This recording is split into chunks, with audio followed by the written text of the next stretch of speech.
our coffee, but if you have your coffee, if you take a seat, we'd love to get started so we can make the most of our time with our dear, dear friend, Rabbi Marks. This is the one speaker who comes every year, who needs no introduction, who's done more than any other religious leader I know in our community to strengthen our community, and who has shared more wisdom with us than anyone I can recall ever visiting St. Thomas Church.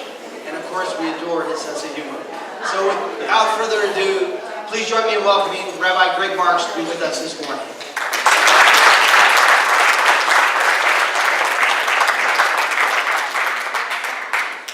Thank you, my friends.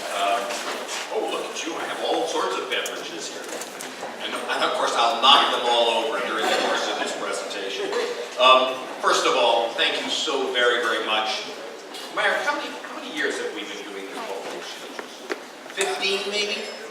It's been a long time, and I came into the church this morning, and it was absolutely delightful. I was finding familiar faces. I feel like you should be offering me a membership application. And you know what? I would sign up. Pledge card. Pledge card. Well, we'll talk about the pledge card later. You know, it's funny. I often joke. I said, like, if you're going to join a church, you have to kind of affirm the Nicene Creed, and because Judaism is not a dogmatic religion.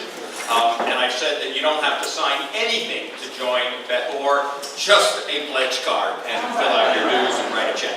But in all seriousness, this morning I want to talk about the crisis of our communities and our cultures. There is an old Chinese proverb that says, "May we live in interesting times."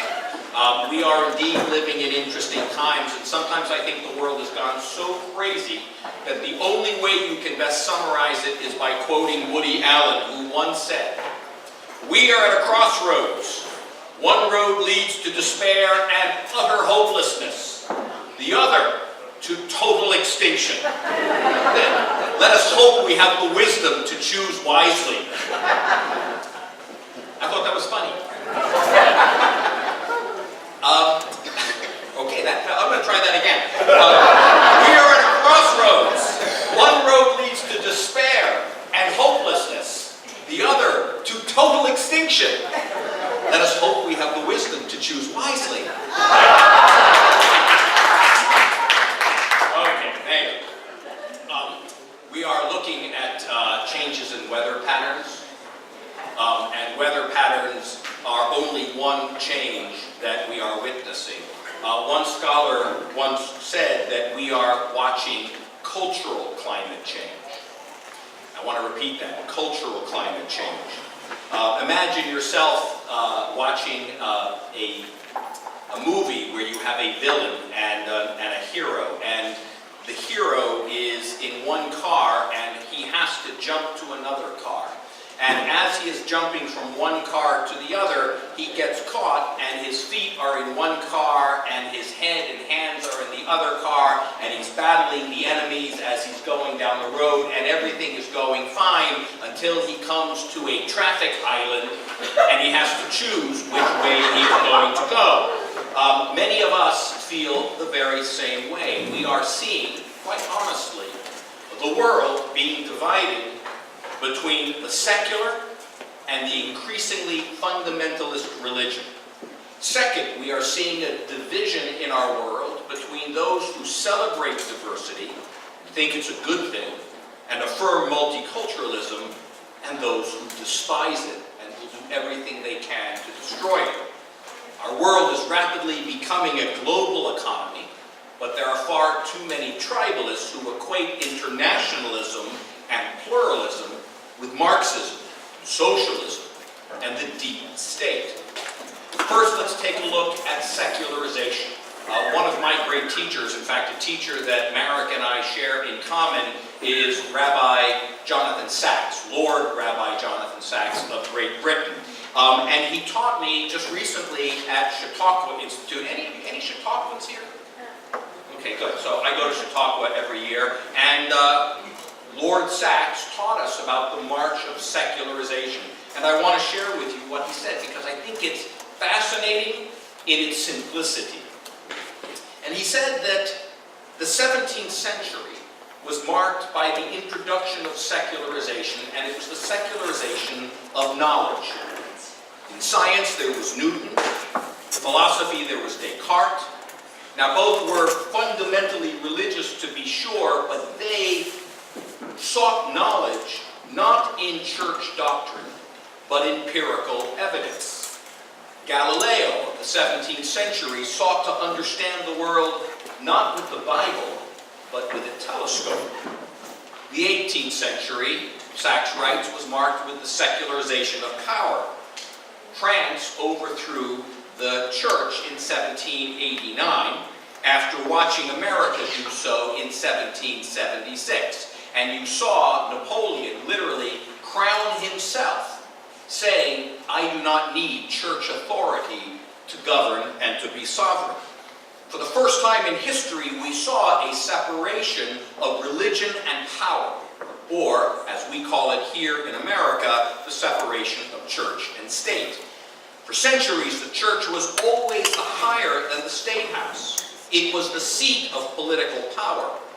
But that came to the end in the 18th century. 19th century is marked by the secularization of culture. For years, art was always commissioned by the church. Go to the Philadelphia Art Museum and go to the medieval section, and you will see that every piece of art was commissioned by the church, and they were iconographs. They were religious in nature. And then all of a sudden, you find yourself in the 19th century, and you find secular topics being covered. I studied Impressionism, right, and Romanticism, and Realism, and Cubism. All of that were scenes of nature. Monet's water lilies, or Manet's women in the park. I don't know the French. Oh, I almost lost my water here. The French. All of a sudden, that was the norm. Also, in the 19th century, you saw people seeking the sublime, not in churches, but in state houses and in art museums. And people began to find that sense of awe-struck architecture no longer in houses of worship, but rather in art galleries, concert halls, and museums. The 20th century is marked by the secularization of morality. This especially happened in the 1960s. I spoke about it a little bit during services this morning, where the world began to break the authoritarian absolute morality associated with religious doctrine. People sought their moral guidance not in the Bible, but in Zen, the art of motorcycle maintenance. How many of you read that? Right? Of course, as did I while I was in college. But think of the significance of that.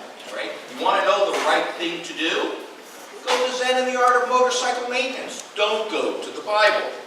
The clearest example of the Western secularization is the truth, quite frankly, that most neo-Nazi alt-right organizations in this country that are growing are radically and fundamentally atheist in nature. Richard Spencer, who credits the phrase the alt-right wishes to conduct peaceful ethnic cleansing in this country and restore the nation's white power, but his movement is essentially godless. His enemies are the Jews, of course, and other minorities, but it is no longer the seed of anti-Semitism coming historically, as it has been, out of the church community. Right? It used to be Christian anti-Semitism that was leveled against the Jewish community. Now it's coming from the secular alt-right. Now, while this march of secularization is happening here in the West, here's the irony. The world is getting radically more religious in the East, in the Middle East, primarily Africa, Asia, and the Middle East. And the revolution is spreading to Europe and almost everywhere else. In the Middle East, secularization is on the decline, while religion, particularly fundamentalist radical religion, is sweeping the globe. As far as we can tell, the 21st century will see the East and the Middle East becoming more fundamentalist and religious, while we here in the West are becoming more secular. The next great battle, many scholars believe, will not be over territory, or even economics, or water rights, but will be over ideology and faith. They will be, as many people have wrongly used that phrase, the Crusades, a religious conflict between East and West.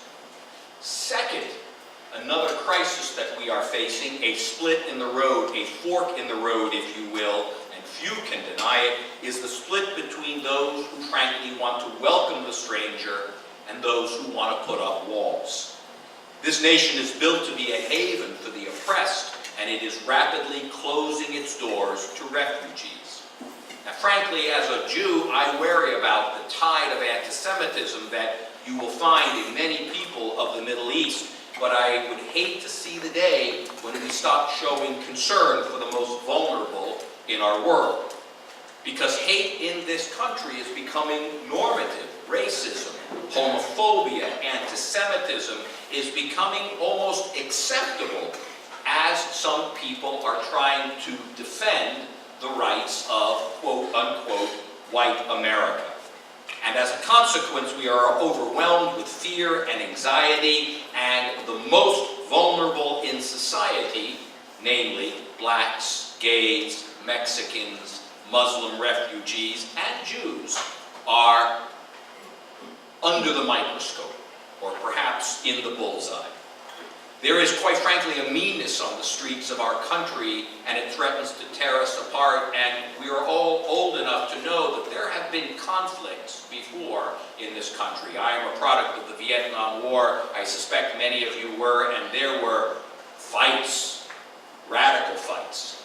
But today it seems so personal. Today it feels like if you take a position, the person is attacked. It's an ad hominem attack, not just an ideological one. Let's be honest, as I see it, Brexit is not about trade. Brexit is about keeping the walls high so Britain can defend itself from the tide of Muslim refugees that are coming into Europe. Like him or hate him, Trump was not elected because people liked his economic policy. Trump was elected because he promised to keep the brown man out. And he is doing everything he can in his power to do so. We are in a cultural war, and our country is being divided. We have never been, in my opinion, more polarized than we are today. In 1865, the conflict was between the North and the South.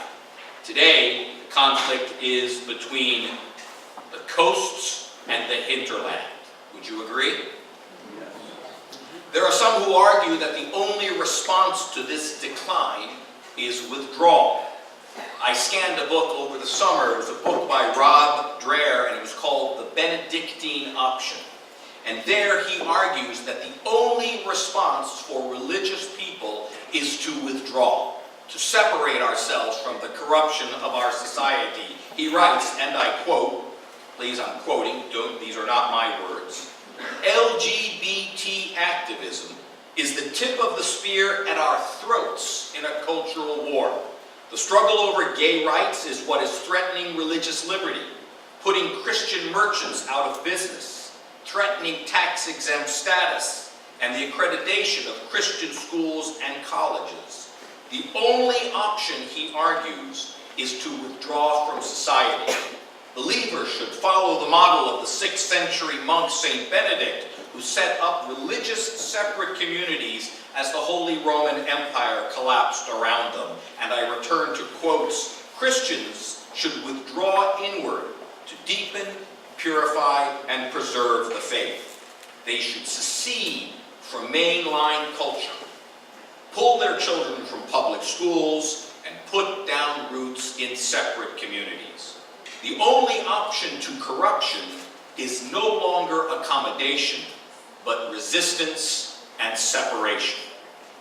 We see this, by the way, not only in ultra-Christian communities, we also see it in the Jewish community, in ultra-Orthodox communities, who are separating themselves and living in enclaves, whether it's in Williamsburg, New Jersey, or sections of Jerusalem in Israel.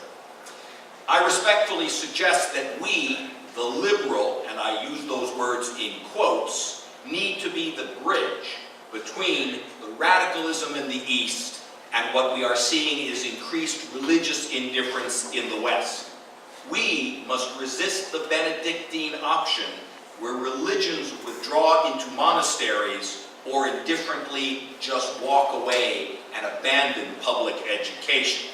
We must build bridges between those who are radically alone and there who are here for each other. We must reclaim the title of religion and speak about faith without being fanatical. Speak about culture without being cult-like. Speak about unity without demanding uniformity.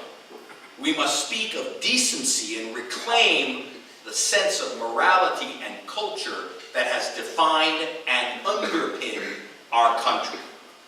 As to the rise of secularization in this country, we all see it. I don't think that's open for debate. But I will tell you that I chose to become a rabbi because I believe in synagogues. Merrick believes in churches and what we represent. And for so many years, I have always, when someone would come to me and say, why join a synagogue? I would always speak about responsibility. I would always speak about tradition.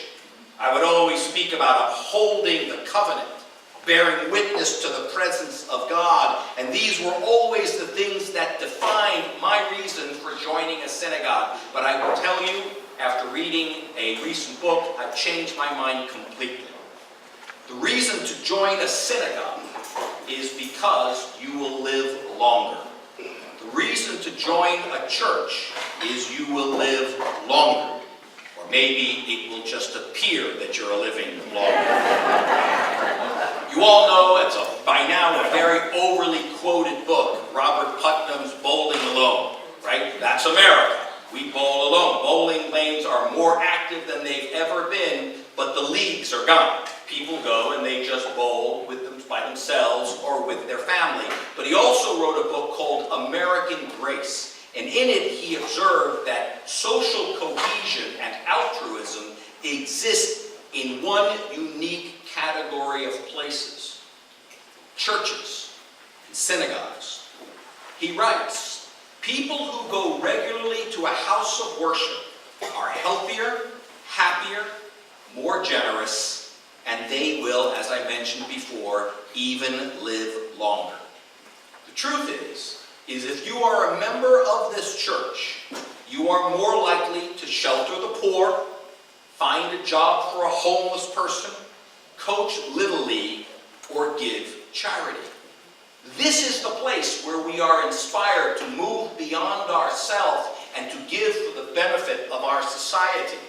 Charles Darwin was right. He argued that we survive as a species through the survival of the strongest. I am going to eat you, and thereby I'm going to pass my seed on to my children, right?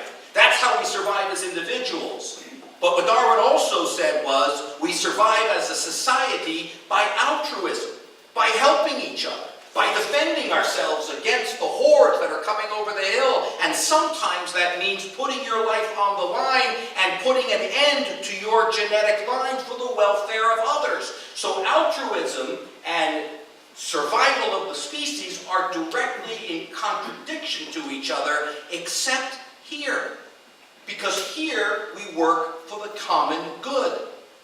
The best predictor for a happy life, said Putnam, is not class, it is not ethnicity, it is not education. Put this in your brochure. It's how regularly you go to a house of worship. And it doesn't even matter, he observes, whether or not you even believe. If you have doubt, that's fine. But come, belong. We have a choice. Life is either about beginning, begetting, and be gone. Or it's about believing, belonging, and becoming. I'm going to say it again. To begin, to beget, and to be gone. Or to believe, to become, and to belong. That's what we have to offer. Synagogues and churches, as we see the rise of secularization all around us, are about ultimately helping each other and tearing down the isolation that divides us all. Here's a fun little tidbit, a fact. In 2011, a medical survey revealed that the average millennial has 237 Facebook friends. I have 500 Facebook friends. I've seen people on Facebook with 2,000 Facebook friends.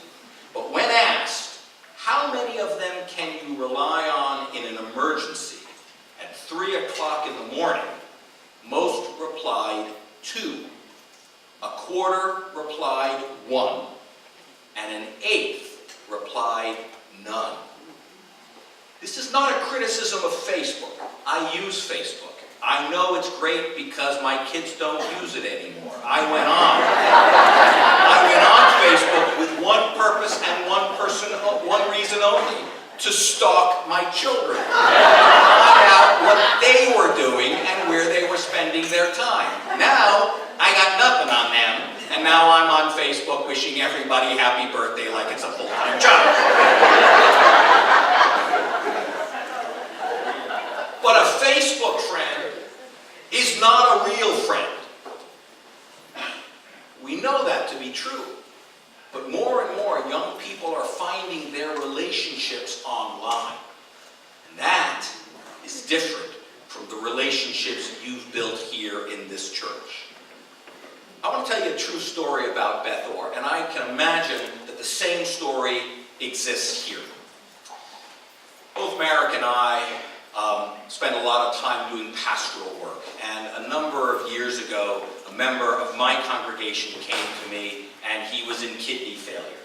He had cancer in one kidney, the other kidney was failing, and he was about to go on dialysis. This was a man in his mid-40s. This was a horrible situation, and I commiserated with him as best I could to try to help him through this difficult journey. And he was talking about donations, and he'd like to get a living donor, and I said, that's wonderful, good luck, and God bless you. And then he looked at me and he said, would it be possible for me to put an ad in our synagogue newsletter and ask if people would be willing to be screened to see if they would match my kidney and donate a kidney? And I have to be perfectly honest with you. I asked myself, okay, I'm a father of 3, I'm a married man. Would I donate my kidney if I matched to save this man? And I will confess, I don't know. I mean, you're a congregant, I love you, I care for you, but am I willing to go under surgery and give you an organ? And I thought to myself, well, okay, I'll do it, but I wasn't expecting a response. I really wasn't. I guess I'm telling you a little bit about myself, but that's just who I am, and there I am. So we put an ad out in the newsletter of the synagogue, and lo and behold, 8 people volunteered to be screened. I thought, that's great. And then one person was a match. And so then we got to the point where I said, would you like to donate? And the man surprisingly didn't know the recipient. But he said, yeah, I'll do it. So this summer, I kid you not, 2 members of my congregation who did not know each other went to the University of Pennsylvania and had surgery together. One gave his kidney and the other received it. Now I know of people doing that in families. If my child or my wife or my dear friend needed a kidney, I'd give him a kidney. But a complete stranger? And this man was a complete stranger to the other member of the congregation. Yes, we have strangers in my congregation of 1,000 families. This kind of stuff only happens in a church or a synagogue. You think it's going to happen at a bowling league? You think that's going to be happening if you meet at a restaurant or you're walking down the street? Social capital exists here. And that's why it's important that we survive. And churches and synagogues are under pressure because we're watching this march of secularization come upon us and people are turning away. But I want to remind you of Robert Putnam, American Grace. You will live longer if you are a member of St. Thomas's Episcopal Church. It's a fact. Returning to the image of our action hero, The roads are diverging, and we are coming upon a traffic island, and we're going to have to decide which car we're jumping into. I would like to respectfully suggest that America needs moderates. I jokingly refer to my congregation as, I am a radical moderate. I say that because the radicals are more often than not found on the fringes, right? Take the NRA debate, take whatever debate you want. It's the people on the fringes who are making the most noise. And those people in the middle kind of quietly watch it and kind of watch our country get torn apart. What we need are radical moderates. People in the middle, like me, like you, who are willing to open up their mouths and say, enough, we need to come together. We need to talk about religion that is not fundamentalist. We need to have the courage of our convictions and our faith, while also listening and affirming the positions of those with whom we disagree. We are indeed, my friends, living in interesting times. I hope we're up for meeting the challenge. And I hope, going back to that hysterical line from Woody Allen, that we choose wisely. Thank you.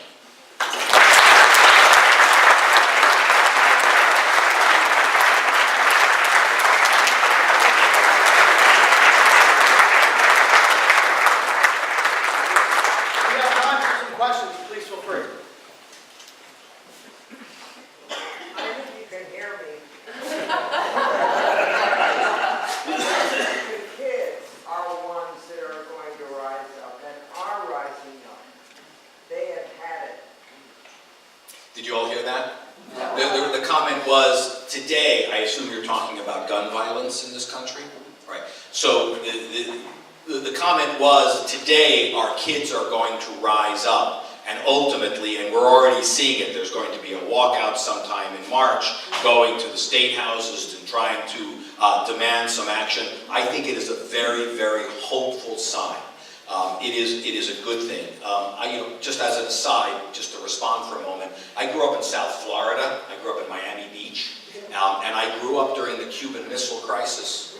And one of the things I remember was my teacher in second grade teaching us about ducking and covering, getting under your desk, putting your hands over your heads, and protecting yourself from the incoming nuclear missile that was going to be coming in from Cuba, right? You all remember? How many of you remember ducking and covering? All right. It's good talking to my generation, right? So, right, I was ducking and covering, and what I found rather interesting is that when that ducking and covering generation grew up and became politically active, one of the first things we called for was to end MAD, mutual assured destruction, and to demand some sort of nuclear armistice and some sort of control of nuclear weapons. And I'd like to think it was the fact that the street was demanding it from the politicians, and the politicians responded. God willing, from your mouth, as my mother would say, from your mouth to God's ears, will some change happen because the street is demanding some sensible gun laws. Yes, thank you for that. I shouldn't get too political here, but I just did. Sorry. Yeah. We are going to be organizing, hopefully, a bus or two to go down to the march in Washington. That'll take place on March 24th, I believe. We'll be getting the information now. But as you know, I'm passionate about this issue, and I think all of us should be, that we have to have a better sense about guns in this country. And some kind of moderate, smart, wise move. Because having just been back from Cuba, having been to Spain a number of times over the last few years, you can't buy a gun in most of these countries anywhere the way we can here. It's just become craziness. I just want to make a disclaimer about Benedictine spirituality, just so that book is really an aberration of the idea. In Benedictine spirituality, everyone is welcomed as if Christ himself, because you never know when you will always encounter Christ in the stranger. And everyone in a Benedictine monastery was given a vote. The youngest person who had just joined, the longest serving member, all had a vote. And when the richest person who joined, the person person who's before us all had a vote. When the Houses of Parliament in Great Britain first started meeting, they met in the chapter room of Westminster Abbey. And they started adopting some Benedictine practices, including each member would get a vote. And it is from that that democracy sprung. So Blair's book is not well. Oh, it's way Way out there. it's taken something and, you know, twisted it, which unfortunately has happened much too much. But the heart of that is an inclusivity, which he is completely, it's lost on him. Thank you. Yes, please. Who? Do I need the mic? Probably.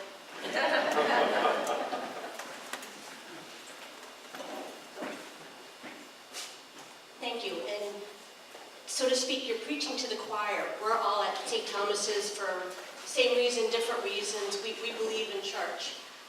How do we bring our friends, family, co-workers to the realization or to church with us, or synagogue, to believe and understand? We've heard the problem. Do you have solutions? America love that too, right? How do we get more people? Well, he's just become our chief evangelist, and Rabbi's joined our staff, and we're really thrilled. Do I have an answer? No. Look, I think that I think it's essential for us to model the behavior of what a church or a synagogue member does. Let me share with you a phenomenon that's happening within the Jewish community, all right?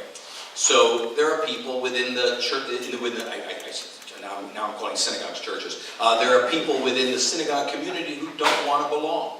They want what I will call a transactional relationship with Beth Or. Basically, bar mitzvah my kid, bury my parents, marry my kids, and leave me alone.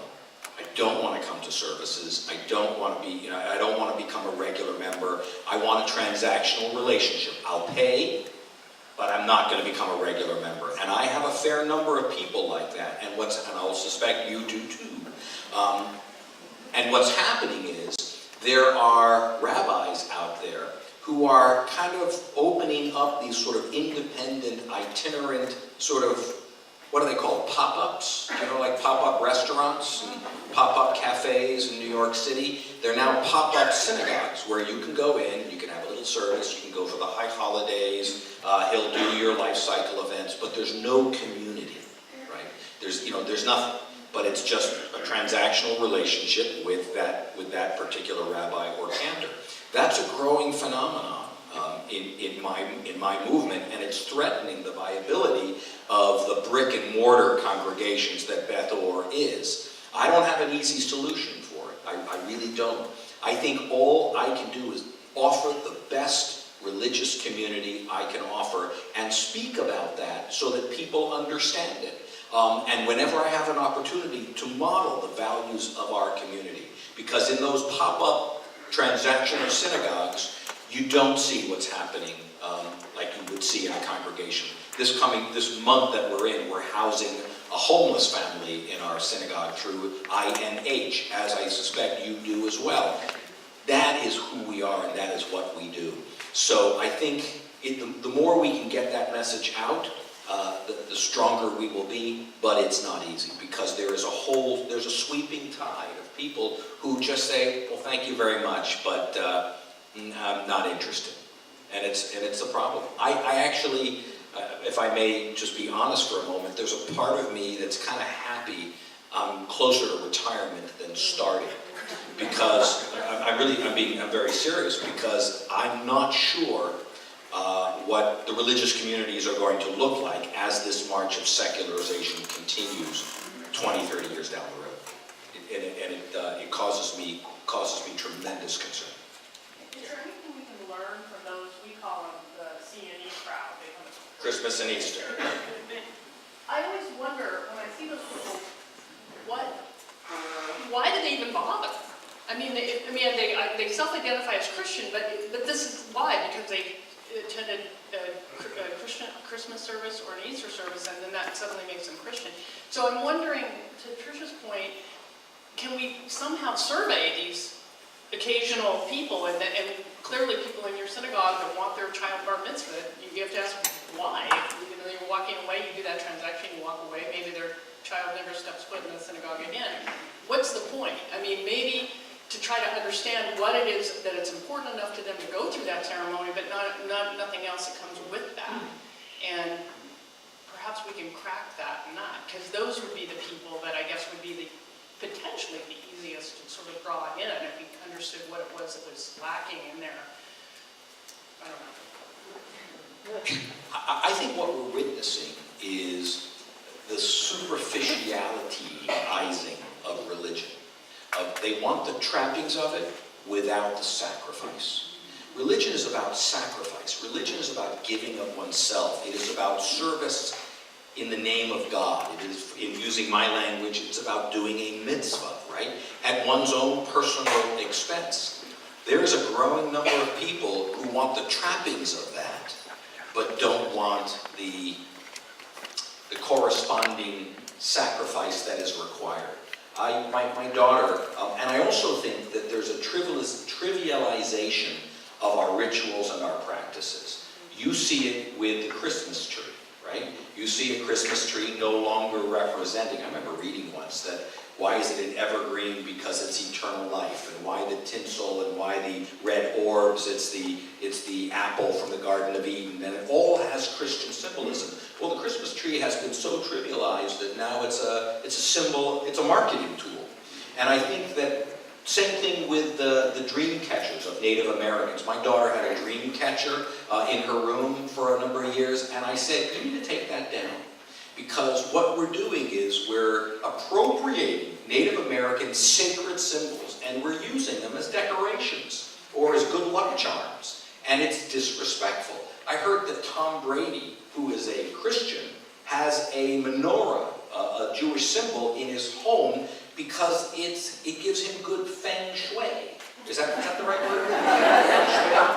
Right? So I'm thinking, so now all of a sudden, my sacred symbols are a nice little accessory to his living room. It's not a practicing Jew. I find that offensive. Just like you find the Christmas tree or the symbols of Easter being turned into little bunnies that are chocolate, right? It's more than that, but that's what people want. People want the trappings without the sacrifice, and that is very, very dangerous. And I see it in my. So how do I do that with families? Again, it's a tough nut to crack, and there's a part of me that's grateful that they're coming, that they're there, and I try to do the best I can and try to get them engaged and involved. But it's an uphill battle, and I think it's going to get steeper as time goes on. Regrettably, sorry to be a little dark, but that's hey, it's a beautiful rainy day, so it's a good day to be dark. Yeah. I was just mesmerized by Carson Wentz and the Eagles and their Christian walk this last year. I don't know if you all followed that, but I wondered what you thought about popular sports figures and culture who are really out there, evangelizing and practicing and praying, and what reflection could that have on folks? I think they're modeling their faith, and I think that's a lovely thing. I think it's great when I think they're saying, like, when they go like that, they're giving tribute to God. I think that's wonderful. I think there's a part of me that doesn't like it, because I don't think God is an Eagles fan. And so, all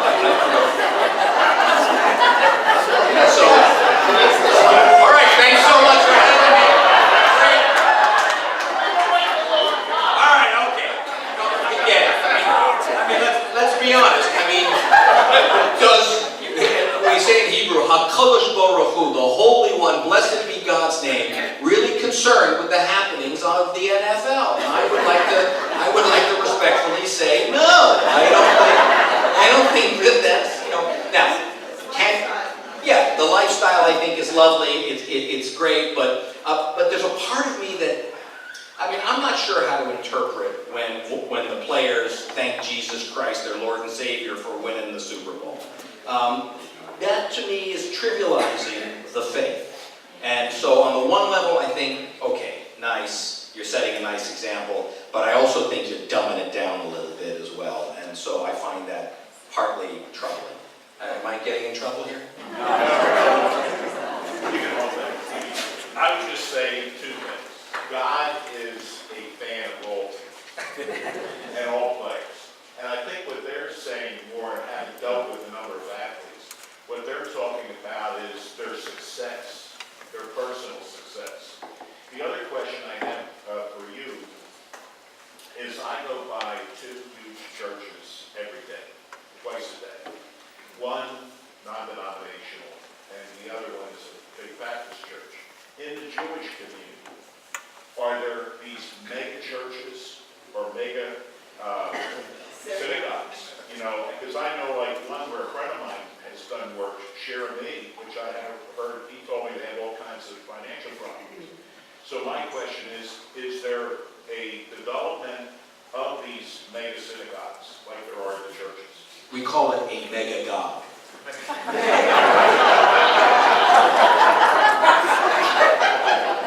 There are a few mega-gods, you know, but not to the degree of what you'll see like in Philadelphia. Like I know there's a Baptist church on Cheltenham Avenue which has, you know, 3,000, 4,000, 5,000 members. There are large synagogues with multiple rabbis. For example, New York City has a synagogue of 3,000 families. They have 7 rabbis. There are congregations in Michigan, outside of Detroit, very, very large synagogues. They have 7 rabbis. But the phenomenon of the large sort of Crystal Cathedral, Robert Schuller kind of phenomenon does not exist in the Jewish community, quite frankly, because there are just not enough Jews. There are just not enough Jews to make that viable. So usually synagogues are more local. They're not. Certainly, we have no. There was a. We were joking about it. There is a Jewish TV station. I think if you subscribe to Comcast or Verizon. It's good comedy. Right. But I've never seen it. I've never turned it on. It's just not something I go to. So it's just not a phenomenon for us. Beth Or actually is the largest synagogue in the area. And we're still only maybe just a little over 1,000 families. So that's about as big as you can get in Philadelphia. And again, remember, you know, you would look and you look around in an area like this and you think there are Jews everywhere. You know, step outside of Montgomery County and you won't find a Jew for many, many, many miles. You know, we're located in more urban areas. So. So isolationism, and I want to read a little passage first from the Torah. When the Lord God, your God brings you to the land which you are coming to possess, he will cast out many nations before you, the Hittites, the Girgashites, the Amorites, the Canaanites, the Perizzites, the Hivites, and the Jebusites. 7 nations are more numerous and more powerful than you, and the Lord your God will deliver them to you, and you shall smite them. You shall utterly destroy them. Neither shall you make a covenant with them, nor be gracious to them. Some of the most isolationist states are the children of Abraham. Israel sometimes doesn't let other people in. The Arabs, or the Islamists, are also children of Abraham through Ishmael. So these groups are sometimes the most isolationist. And encouraging other people to intermarry, but don't allow their own people to intermarry, and sometimes cast them out if they intermarry. And then you also use the example of Williamsburg, the New Jersey place. They started this 1877 Cars for Kids. You're familiar with that? It's giving cars for, and they have this jingle, 1877 Cars for Kids, and you donate your car, and it's actually only for Jewish kids, not for kids in need, and Jewish kids and their families. So this isolationism is you know, encouraging other people, but then kind of holding on to the. And now my sister is married to a Jew, and so I'm part of, I guess, part of a family. But these are something that we really need to consider as we encourage open borders, yet Israel and the Islamic states are really isolationist, and sometimes, as we read in the Bible, will hurt you if you're not accommodating to their way of life, to their God. That might be a topic to come and talk about on another day, but let me, so I mean, it's a very pointed point. Let me just say a couple of things on it, and I thank you for the honesty and the bravery of that question. Jews are not exempt from xenophobia any more than any other community has. I think that there is an element within all faiths, and let's talk about it. Monotheism, as I see it, is less tolerant than polytheism. Polytheism is, you got your God, I got my God, your God is fine with you, my God's over there, and if we go to war, then my God's victorious, then you'll join my God. Polytheism is a much more I'm okay, you're okay kind of reality. Monotheism is there's an absolute truth and there's an absolute way, and you're either with me or against me. And I think you see that element within the book of Deuteronomy, as you're talking about. That element is there. One of the things that I'm proud of is that the rabbis in the Talmud homiletically disavow that statement. And that they will find lines in the book of Micah, have we not all one Father? Are we all not created in the image of God? So as many of those sort of xenophobic lines you'll find more texts that will kind of go against that biblical text. Remember, Judaism is not necessarily, this is a hard thing for Christians to understand, Judaism is not necessarily what the Bible says. The Bible is the foundation of the faith, but it's the commentary and the interpretations, the Talmud, that builds upon it, that ultimately defines who we are as a community. And I can give you plenty of verses that say no. Now, having said that, Judaism does have a deep, deep concern about intramarriage. I do as well. I want my kids to marry Jews. Why? Not because I have contempt for Christians, but because I want my faith to continue.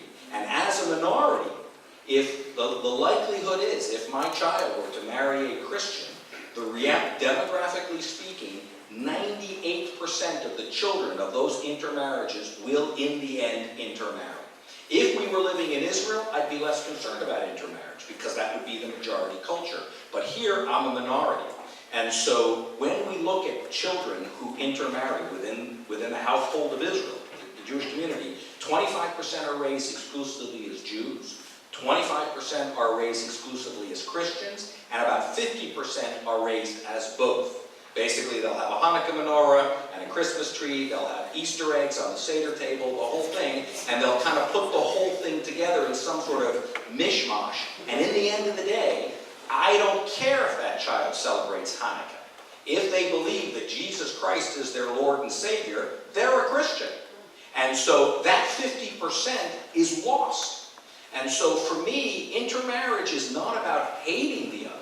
Intermarriage is about the survival as a minority culture within my faith. You'll see that in Greek Orthodox. You'll see it in many Christian communities that have a minority status. So,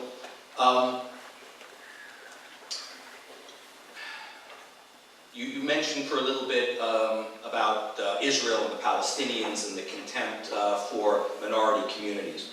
I've thought a little bit, not a great deal. I haven't done much reading on it, but in my estimation, I think that whenever a religion is starting off and it's breaking off from a mother religion, there is going to be hostility and an affirmation of mother at the same time.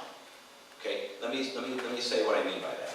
So if you take a look at the paradigm that exists between the United States and Great Britain, we have tremendous affection for Great Britain, and we honor, and many of our laws are based upon British law.